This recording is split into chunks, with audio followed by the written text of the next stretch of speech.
పూర్తిగా మద్యాన్ని నిషేధిస్తాం. సిపిఎస్ ను రద్దు చేస్తాం. 2,30,000 ఉద్యోగాలు రిలీజ్ చేస్తాను అని చెప్పి మీ అందరికీ కూడా నేను మాట చెప్తా ఉన్నాను.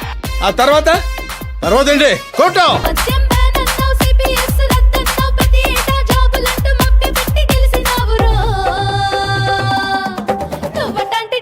సైకో కాదు మావా.